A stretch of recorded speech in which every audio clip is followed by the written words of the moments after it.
자, 여러분들 이번 시간에는 네트워크부터 설명하겠습니다. 자, 네트워크. 자, 네트워크 장치 나와 있죠? 자, 네트워크 장치들 보시면요, 이러한 장비들이 있는데 각 장치에 대한 특징들 알아두셔야 합니다. 자, 라우터라는 게 뭐다? 라우터는 네트워크 상에서 가장 최적의 IP 경로를 갖다 설정하여 전송하는 장비다. 자, 라우터라는 이런 장치가 있는데요. 라우터가 뭐라고요, 여러분들? 어떤 최적의 경로를 설정해서 어떤 데이터를 갖다가 보내고 받고 할 수 있게 해주는 장치를 라우터라고 얘기합니다. 라우터. 자, 그래서 라우터가 여러분들 그 뭐라고 생각하시냐면 그 우리 내비게이션이라고 생각하면 돼요. 내비게이션. 여러분 내비게이션을 왜 쓰죠? 우리 차에서 어떤 최적의 경로를 갖다가 이용해서, 그죠? 어떠한 최적의 경로를 통해서 내가 목적지까지 빨리 갈 수 있도록 이렇게 찾아주는 거죠. 그게 바로 뭐다? 라우터라고 이해하시면 되세요. 그죠? 자, 그래서 라우터는 뭐다, 여러분들? 어떤 최적의 경로를 또는 가장 적합한 경로를 갖다 설정해서 데이터를 전송하는 장비다라고 이렇게 알아두시면 되겠죠. 자, 그래서 라우터를 한번 검색해서 이렇게 보시면요. 잠시만요. 내용 좀 지우고요. 자, 라우터가 이렇게 생겼어요. 여러분들 보이세요? 이렇게 라우터가 뭐 이렇게 생긴 장비예요. 우리 뭐 모뎀처럼 생겼죠? 자, 이런 장비가 이제 라우터예요. 그래서 이 라우터가 어떻다, 여러분들? 최적의 경로를 설정해서 데이터를 전송하는 장비다라고 알아두시면 되겠고요. 허브 있습니다. 허브는 네트워크를 구성할 때 뭐라고 돼 있다? 여러 대의 컴퓨터를 연결해요.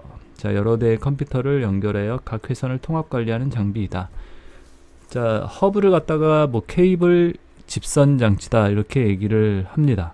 그러니까 우리 USB 허브 뭐 이런 말을 갖다가 쓰죠, 여러분들. USB 허브다라고 이렇게요. 자, 그래서 허브를 갖다가 제가 한번 여기서 찾아볼게요. 허브가 어떻게 생긴 거다, 여러분들. 자, 우선 USB 허브라고 한번 찾아볼게요.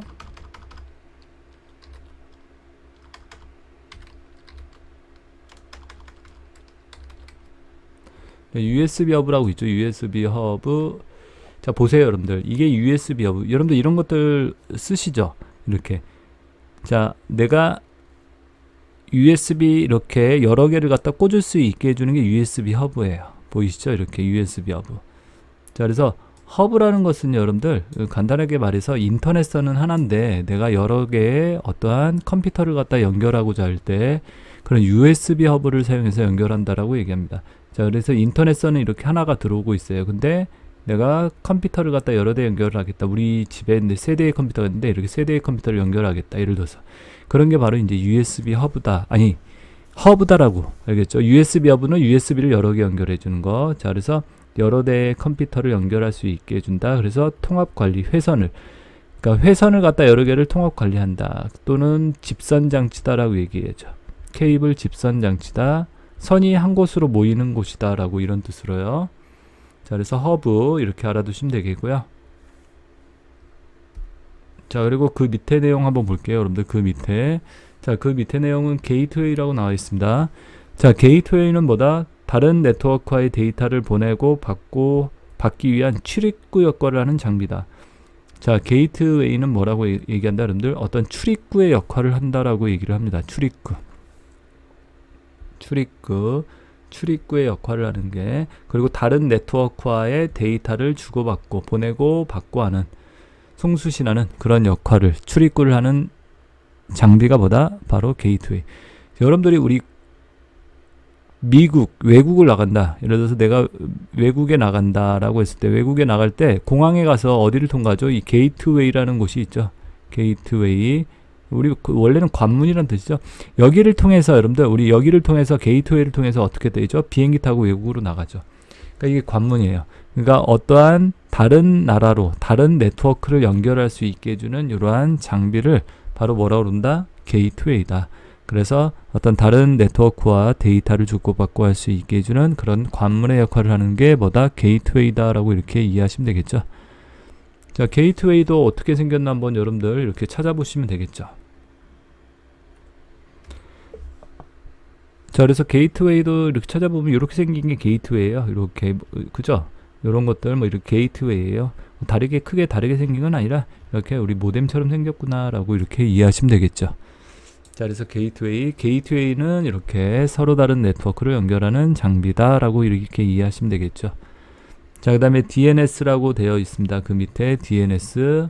자, DNS는 뭐다 여러분들?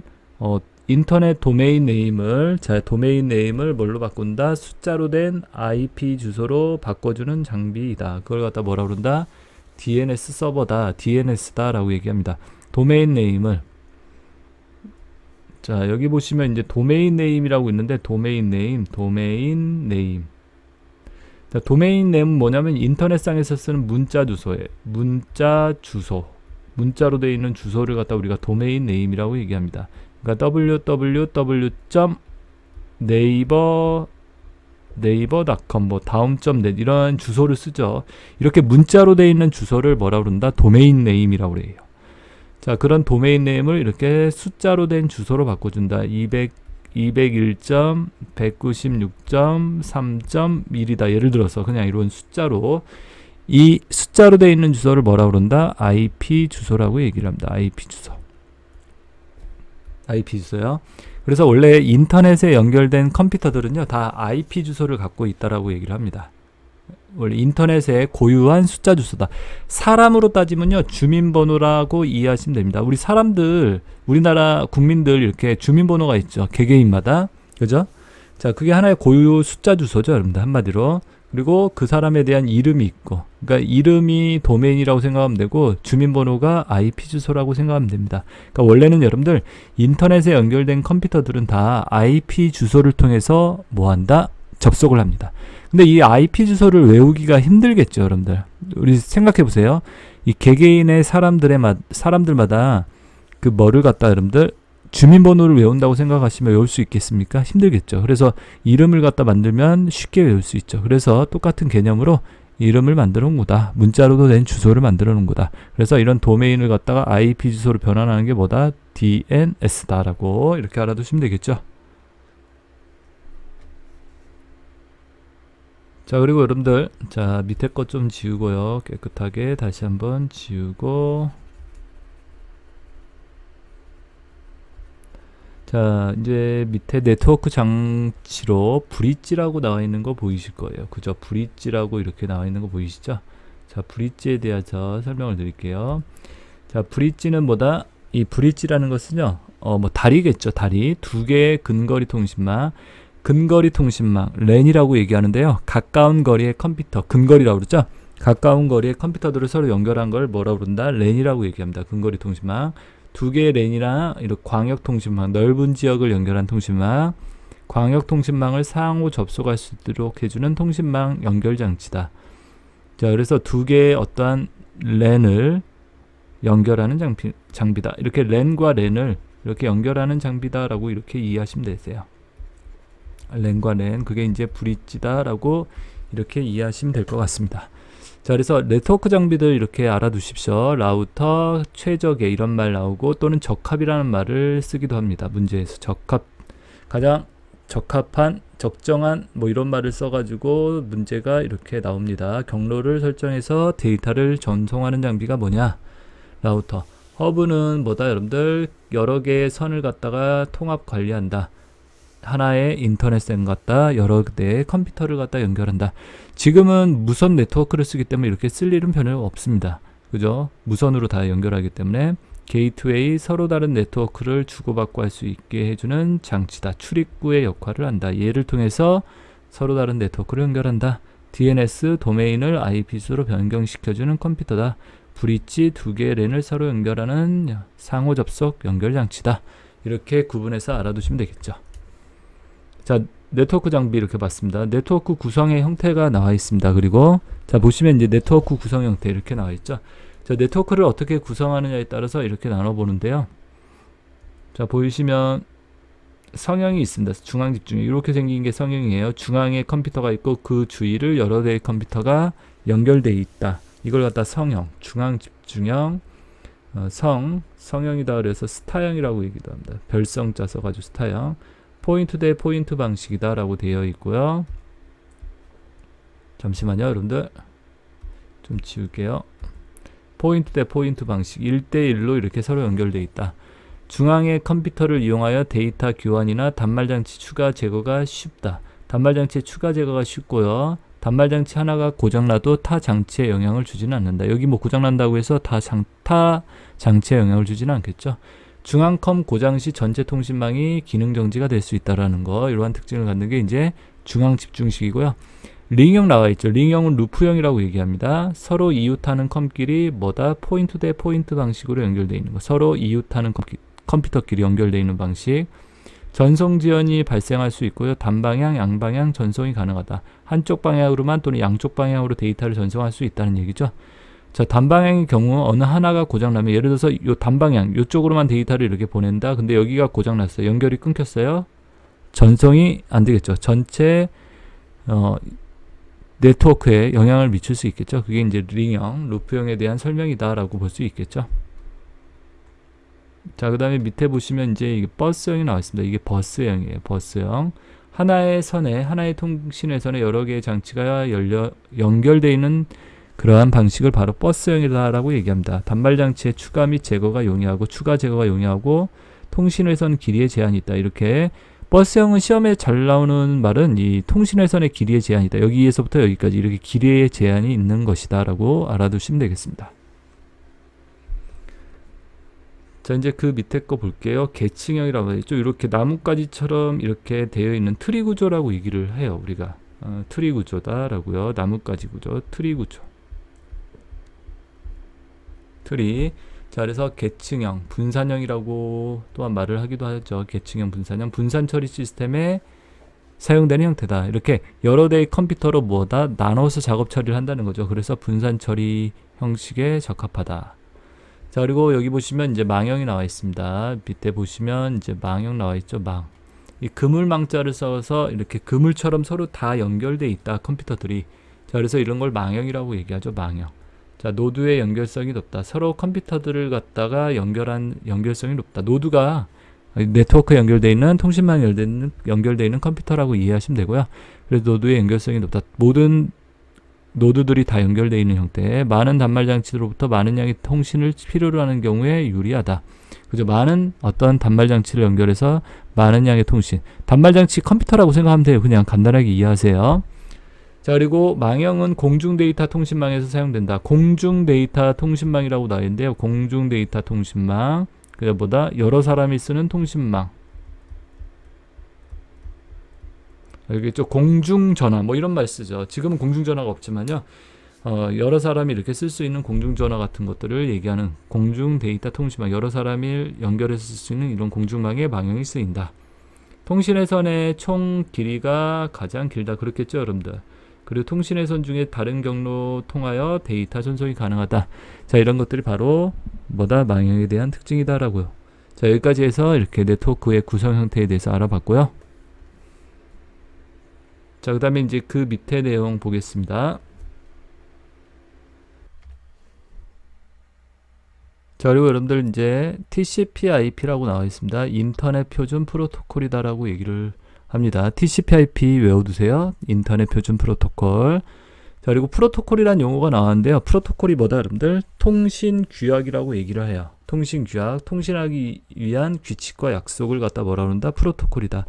그러니까 우리나라에서, 대한민국에서 여러분들 서로 대화를 하려면 뭐를 갖다가 한국어를 익혀야죠. 그러니까 프로토콜이라는 게 하나의 통신할 때 쓰는 언어라고 생각하시면 되세요. 그러니까 TCP/IP라는 건 뭐다? 인터넷을 쓰기 위한 언어다. 그래서 내가 TCP/IP를 통해서 뭐다? 인터넷을 한다는 얘기예요.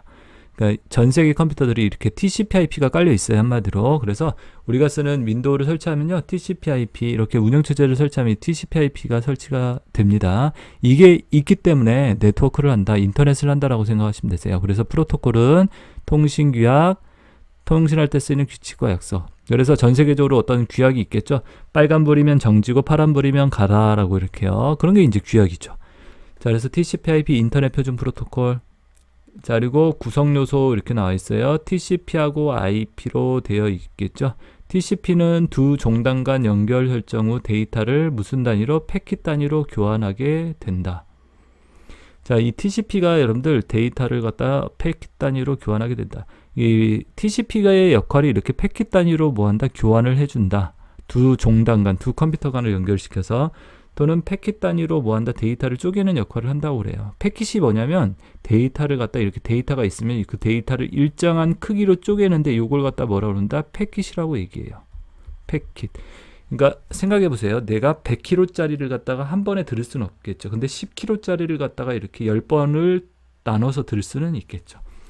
그러니까 데이터를 보낼 때도 한꺼번에 큰 데이터를 보내는 것부터 이렇게 조금씩 쪼개가지고 일정한 크기로 쪼개서 보내는 게 낫겠죠. 그걸 패킷이라고 이해하시면 되겠죠. 자, 그래서 TCP가 하는 역할이 이제 이러한 역할을 갖는다라고 되어 있습니다. 오류를 보고하고 오류가 있는지 없는지를 상황 보고 순서 제어, 오류를 제어하고 오류를 관리하고 흐름을 관리한다. 이런 역할을 갖다 누가? TCP가 한다는 거죠. 한마디로 제어를 한다라고 우리가 얘기하죠. 오류, 상황, 순서 제어, 오류 제어, 흐름 제어, 관리 감독한다. 그리고 메시지를 일정 크기 단위로 누가 분류하는 게 누구가 한다? TCP가 그런 역할을 한다. 데이터의 흐름 제어, 데이터 에러 유무를 검사하고요. OSI 계층 중에 전송 계층에 해당된다라고 얘기를 합니다. OSI 계층이라는 말이 나와 있죠. OSI 계층이라는 했는데 OSI가 이제 OSI 7계층이라는 말을 써요. 우리가 OSI 7계층 구조다라고 해서 서로 다른 또는 다른 말로 이기종간 이렇게 얘기를 해요. 서로 다른 이기종간, 서로 다른 컴퓨터 간 데이터를 주고받기 하기 위한 통신의 단계, 그걸 갖다 7개의 단계로 만들었는데 통신하기 위한 규격, 규칙, 그걸 갖다가 뭐라 그런다? OSI 7계층이요. 자, 그래서 OSI 7계층의 7개의 계층을 나누는데 서로 다른 컴퓨터 간에 그러니까 통신을, 데이터를 주고받고 하기 위해서 7가지의 계층을 만들었습니다. 그게 뭐라고? OSI 7계층이다. 근데 그 OSI 7계층 중에서 무슨 계층에 해당된다? 여러분들 전송 계층에 해당된다라고요. 이렇게 봐두시면 되겠고요. 자, 그래서 여기 보시면 뭐 OSI 7계층 뭐 이렇게 나와 있죠. 총 7개의 계층으로 이렇게 분리가 돼 있어요. 여러분들 보시면. 자, 이런 OSI 7계층을 가지고 뭐 한다?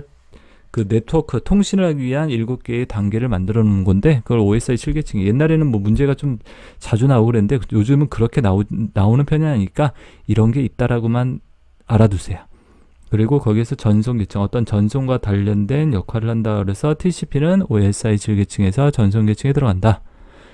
자, 그래서 이러한 역할을 한다라고 패킷 단위로 분류하고 에러 유무 검사한다. 그래서 오류 보고 상황, 순서 제어, 오류 이런 것들, 오류와 관련된 순서, 흐름과 관련된 이런 관리 감독을 하는구나 라고 이해하시면 되겠죠. 자, 그 다음에 IP라고 나와 있죠. 자, IP 프로토콜은요, TCP, IP에서 IP는 패킷 주소를 해석하고 경로를 결정하여 전송을 한다. 얘가 이제 운반하는 역할을 한다라고 생각하면 돼요. 아, 이거 딱 보고 한마디로 이제 택배원이라고 생각하면 되죠. 이렇게 우체국 아저씨, 그죠? 이렇게 딱 이 우편물 어디로 가야겠구나 해가지고 실질적으로 전송을 담당하는 그 프로토콜이 뭐다? IP라고요. OSI 7계층에서는 네트워크 계층에 해당된다고 합니다. 네트워크 계층, 네트워크에서 실질적으로 운반하는 역할을 하기 때문에 이렇게 네트워크 계층에 속한다라고요. 뭐 자세한 용어들은 뭐 이렇게 자세하게까지 볼 필요는 없어요. 이렇게만 알아두시면 되겠죠.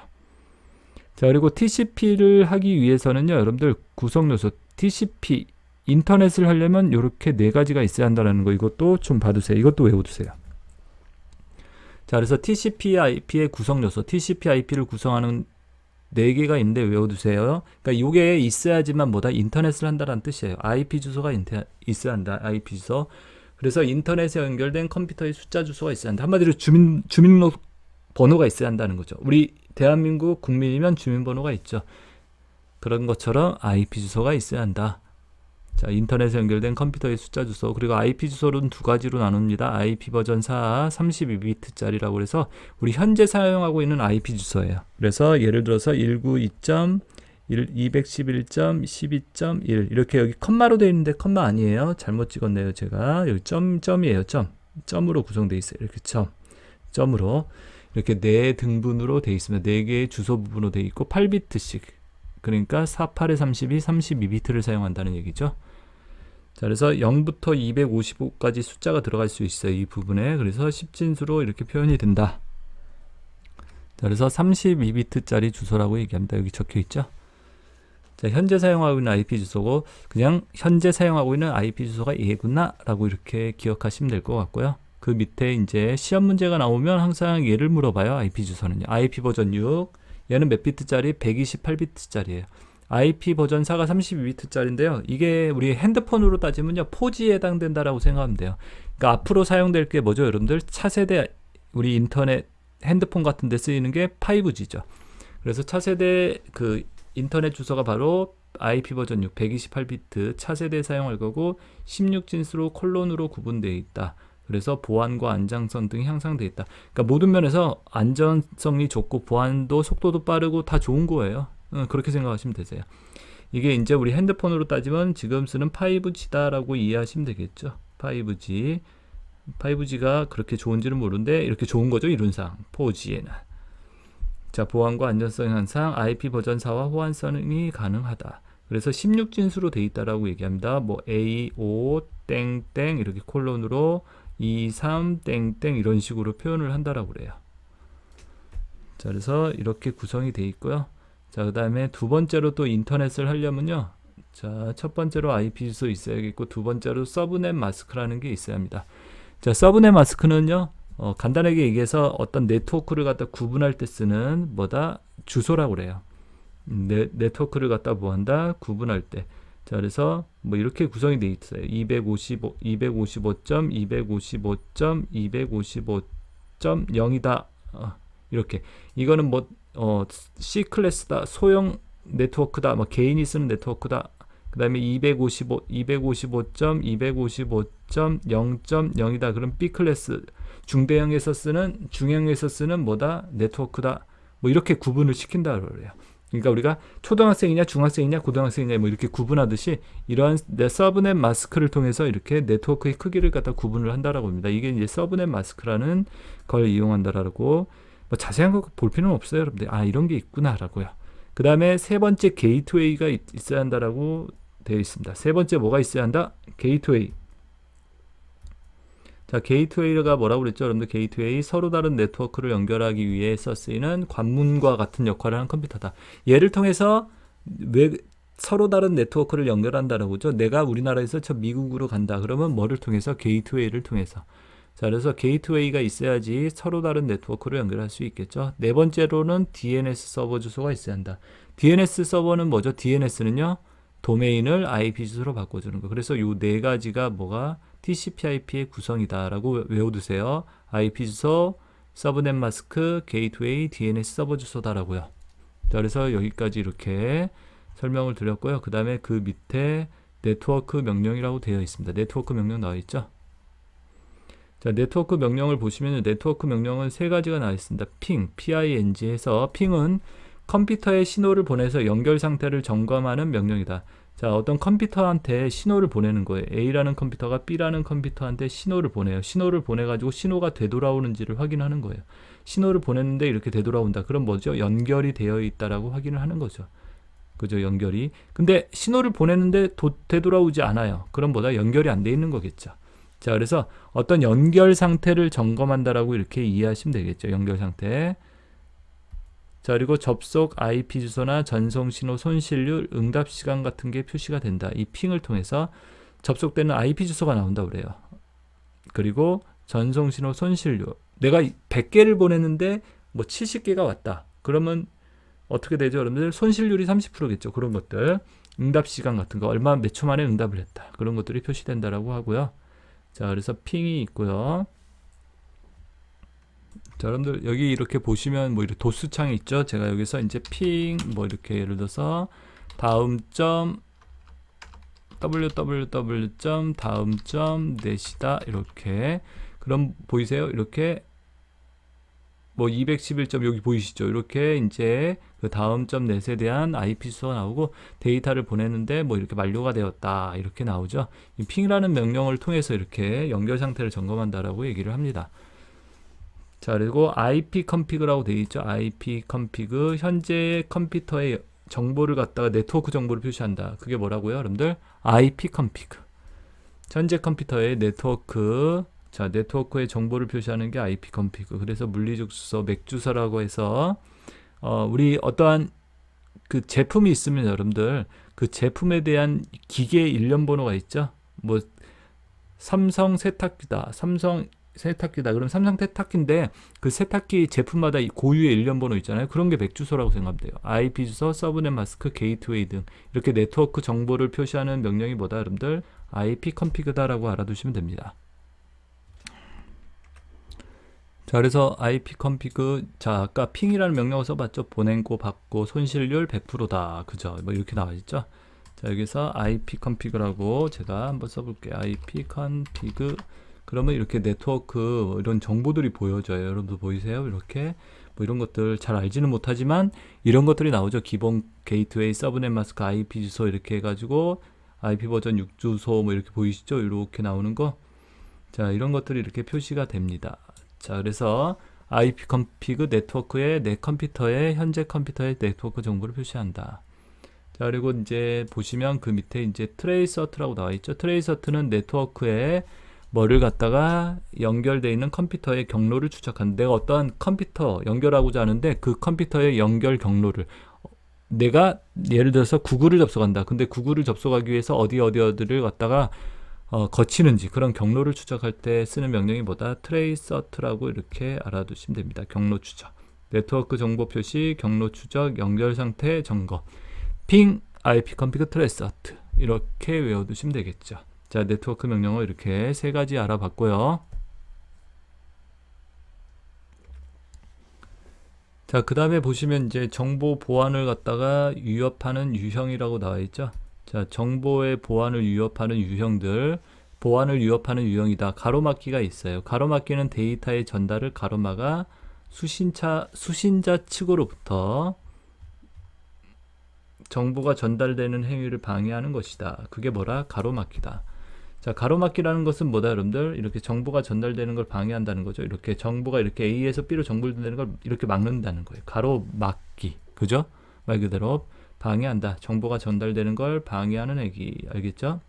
두 번째로 가로채기가 있어요. 가로채기는 뭐다 여러분들? 전송되는 데이터를 전송 도중에 도청이나 몰래 보는 행위. 자, 가로채기는 뭐라고요 여러분들? 도청. 자, 특징적인 말들을 기억하면 되겠죠. 도청이나 몰래 보는 걸 뭐라고 그런다? 가로채기. 이렇게 정보를 갖다 이렇게 보내는데 가로챈다. 이렇게 몰래 본다는 거죠. 몰래 듣는다. 이런 것들. 아시겠죠? 도청 또는 몰래 보는 행위를 가로채기. 세 번째는 여러분들, 자, 뭐가 있다? 변조랑 수정이 있습니다. 변조는 원래의 데이터를 다른 대상으로 수정한다. 이게 변조한다로 그러죠. 변조하는 행위, 수정하여 변조하는 행위. 그러니까 원 데이터를 다른 걸로 바꾸는 걸 갖다 우리가 변조한다. 그죠? 데이터의 방해 행위 이렇게 볼 수 있겠죠. 네 번째 위조. 위조는 뭐다, 여러분들?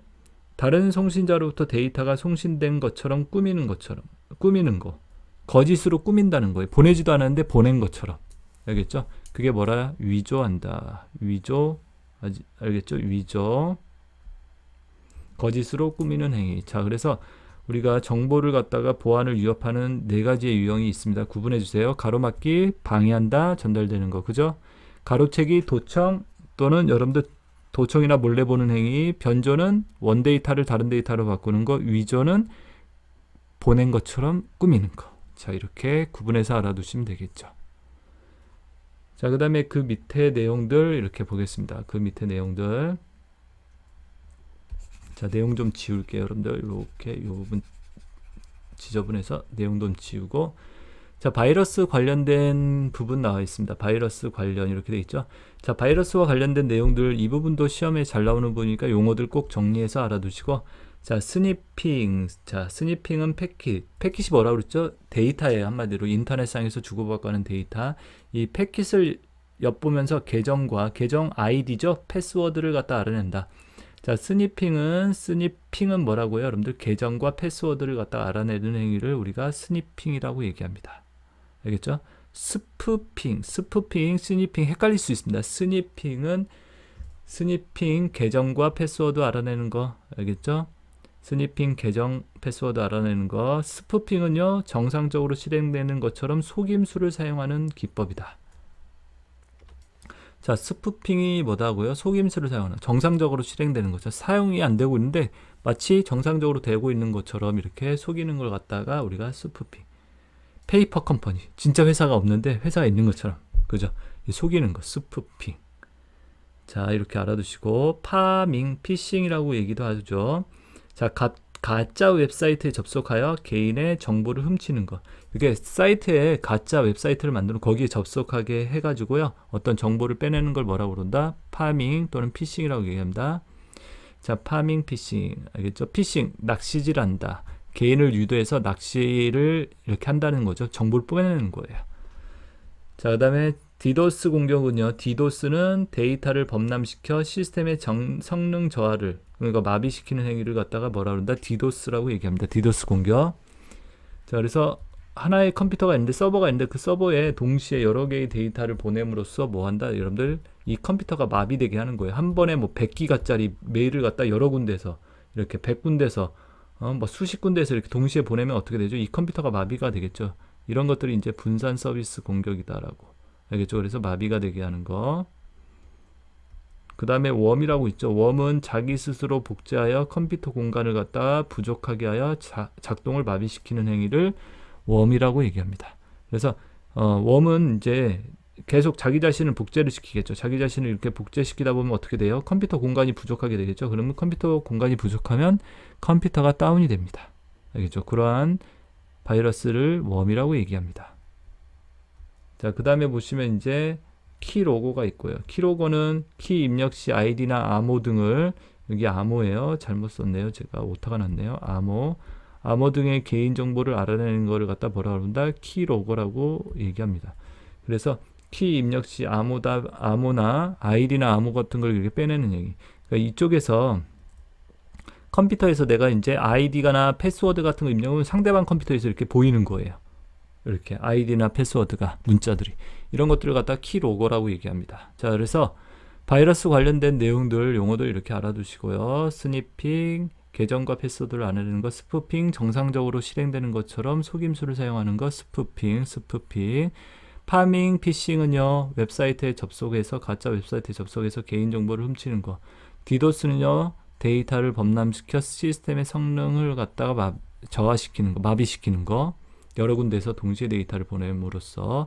웜은요, 자기 스스로를 복제해서 컴퓨터를 공간을 부족하게 하여 작동을 마비시킨다. 키 로거 같은 경우는요, 키 입력을 해가지고 아이디나 패스워드를 알아내는 것이다. 그래서 어떤 키 로고 프로그램을 설치하고 바이러스를 설치해가지고 내가 상대방 컴퓨터에서 아이디나 패스워드 치는 게 그대로 나타나게, 이렇게 한다는 얘기죠. 자, 그래서 바이러스 관련까지 이렇게 내용들 알아봤습니다, 여러분들. 자, 다음 시간에는요, 여기 인터넷 표준 주소 체계 및 URL에 대해서 알아보겠습니다. 자, 오늘은 여기까지 하겠습니다, 여러분들. 수업 받느라 수고들 많이 하셨습니다. 수고하셨습니다.